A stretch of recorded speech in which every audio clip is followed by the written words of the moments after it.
You are now watching The Beach. After 11 years, we finally have a new Mario Kart game. It's almost surreal. Mario Kart World was easily one of my most anticipated games of all time, but I definitely had concerns about it, and that's because Nintendo gimped the demo at the Nintendo Switch 2 experience. They forced you to use 100cc and smart steering. I couldn't get a great first impression, but after playing the game for real, I have a lot to say. I cannot stress enough that these are only my first impressions and that this video is not a final review. I'll be doing a full episode of Mario Kart Origins covering Mario Kart World within the next few weeks. There's a lot to say about Mario Kart World, and this is only scratching the surface, so make sure to subscribe to get notified when the Mario Kart Origins episode goes out. With that being said, here are my first impressions of Mario Kart World after playing the game. Or should I say, second impression since I played it early. When I played the Mario Kart World demo at the Nintendo Switch 2 experience, I knew the demo would not be a great reflection of the final game. I just didn't know to what extent. But my goodness, the demo forcing 100cc and smart steering was game altering. I couldn't get a feel for the true physics and mechanics of the game due to how slow it was, and that smart steering restricts movement. The demo felt very similar to Mario Kart 8 Deluxe, but I'm happy to say that after playing 150cc with no smart steering, the physics and mechanics are better than they ever have felt before. At its core, its physics and controls are similar to how they've been since Mario Kart DS, so there's no weird learning curve or anything like that with the actual physics or controls like in Mario Kart Double Dash, for example. But the new mechanics are excellent. Charge jumping is incredibly useful. It helps you do shortcuts and jump on the rails. And with rail grinding, it took a little bit of time to get used to, but after getting the hang of it, it feels great. Gliding in underwater sections have been replaced with flying and wave racing, and I gotta say, these new mechanics are way better than the gliding in underwater sections. With flying, you can do tricks in the air, and they change your direction, allowing for quick shortcuts. And wave racing is just way more fun in general. It's kinda like if the ramps in Excitebike Arena were waves. Underwater sections just made the game feel floatier and slower. The only new mechanic I didn't get a good feel of is with wall riding. I'm still learning how to pull it off. You may have noticed that these new mechanics take some getting used to and require gaining skill to master, and this leads into my favorite thing about Mario Kart World so far. My goodness, Mario Kart World is surprisingly challenging. Now in a game like Mario Kart 8 Deluxe, it's an absolute breeze getting gold in the Grand Prix, and getting a 3-star ranking, well, it's an absolute joke. But in Mario Kart World, the Grand Prix is actually pretty damn challenging. During my first playthrough, I only got silver on most of the cups and even got a bronze. I did get a few gold. Am I redeemed? But it's still quite challenging. And honestly, it is so refreshing. F-Zero GX, which you should definitely play right now on Nintendo Classics GameCube, is one of my favorite games of all time. What makes it so appealing is that there is a high amount of skill needed to beat the game. I think it went a little overboard with the difficulty, but when you win a cup or story mode mission, it's so satisfying. You worked for it, you earned that trophy. Mario Kart World isn't close to F-Zero GX levels of difficulty, but the new mechanics make Mario Kart World more skill than luck based, which I absolutely love. You still have Mario Kart moments like getting hit by a blue shell right before reaching the finish line in first place, but mastering the mechanics and memorizing the tracks, it definitely gives you an edge. Mario Kart World is still going to be fun for casuals, but I'm so glad it caters to the more hardcore gamer.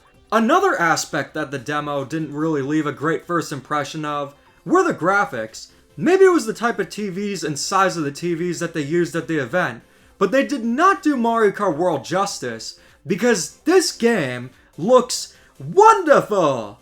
Everything is so vibrant and colorful. The characters and animations also have so much more personality. And while I initially thought the tracks weren't detailed enough, most of them actually have a good amount of detail while keeping the cartoony art style.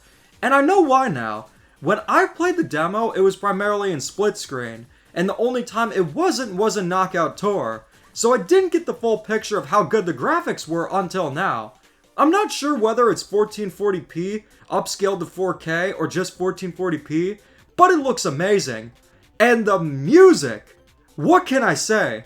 There are so many remixes of classic Mario tracks, sometimes even from more obscure Mario games. The music has a consistent style to it, kinda similar to Mario Kart 8 Deluxe. There are over 200 songs in the game, so with soundtrack, there's nothing to critique. Knockout Tour is also a lot of fun. It's quite exhilarating, especially online. I'm a big fan of Battle Royale games, and having a mode that's essentially that in a Mario Kart game is great. The only problem is that there's not an option to include actual tracks in Knockout Tour. It's completely intermission tracks. Now those intermission tracks definitely work better in Knockout Tour than they do in the Grand Prix, but it would have been nice to have at least the option to use actual tracks in Knockout Tour. So far, everything about Mario Kart World has been great. You have the best core gameplay and an excellent presentation. But unfortunately, all that glitters is not gold, because this is where things start to derail, and it goes beyond the usual criticisms. I'll address the usual ones first, the intermissions between tracks and lack of content. The intermissions in 100cc are not that interesting, but in 150cc, they're tolerable. Nothing mind-blowing, but they're okay. It's still not a great setup having only one lap be the actual track in the Grand Prix, but it's not as bad as I thought it would be. I played the battle mode with my pal Raleigh tonight. I've gone on about how it reeks that we're back to just 2 battle modes, but the battle mode itself is just kinda underwhelming beyond that. Most of the battle arenas just use assets from the main tracks. It's not like you're battling on the racetracks themselves like in the original Mario Kart 8. There's more to it. They're actually designed to be like arenas. For the most part, they're well designed. The theming is just boring. 8 Deluxe had similarly themed battle arenas, but they definitely felt different. Here, they just blend in. Now the battle mode is the elimination style for balloon battle, so when you lose all your balloons, it's round over. Battle mode unfortunately feels like an afterthought. That's unfortunately a common issue in Mario Kart games, so I wasn't too surprised. You know what I was surprised about though, and not in a good way either, how free roam turned out. Mario Kart World's entire selling point, so I thought, was having a vast open world to explore. It definitely has a vast open world, but what exactly are you doing in that world? Well, not much. There are P-switch missions, which are not only fun, but often clever and more challenging than I expected. But there's no way to track how many P-switch missions you've cleared or need to clear. The best way I can summarize free roam is that it's like if Bowser's Fury had no way to track cat shines, no story to tie everything together, and the only thing you got for progressing were stickers.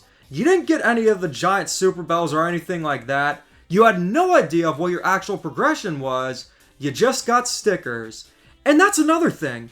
Unlockables in this game are baffling.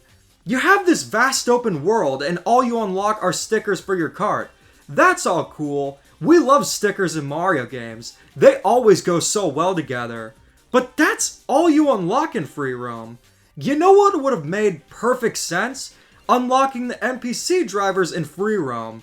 But the actual way you unlock them is utter madness. It's all randomized. You have to have Kamek turn you into the NPC and they're unlocked from there. And that Kamek item is actually pretty rare. And when it's used, there's no guarantee which character you'll get turned into. It could take as little as a few days or as long as a few months to unlock everyone. You have no way of controlling who you unlock, and it's all random. On the flip side, unlocking costumes is ridiculously easy. All you need to do is eat some dash food, and the costumes are tied to a track's theme. I'll take that over Kamek crap any day, but still. It's insane how unlockables are either too easy to get, or are completely randomized. My biggest problem with Mario Kart World, beyond the lack of battle modes and free roam lacking progression, is the lack of options. There's no custom item feature, you can't select classic 3-lap tracks online in lobbies, battle mode can only be 3 minutes, and balloon battle is exclusively elimination. There's just an overall lack of options. When you compare the options here to most other Mario Kart games, Mario Kart World really wants you to play in a specific way, and customization options are extremely limited. I'm having fun playing Mario Kart World. It's definitely enjoyable, but as of now, it's a bit of a mess despite how fun it is. Make sure to subscribe to check out my final review of Mario Kart World coming within the next few weeks, as well as a full comparison between Mario Kart World and Mario Kart 8 Deluxe. So what do you guys think of Mario Kart World? Let me know in the comments and keep calm and da-don.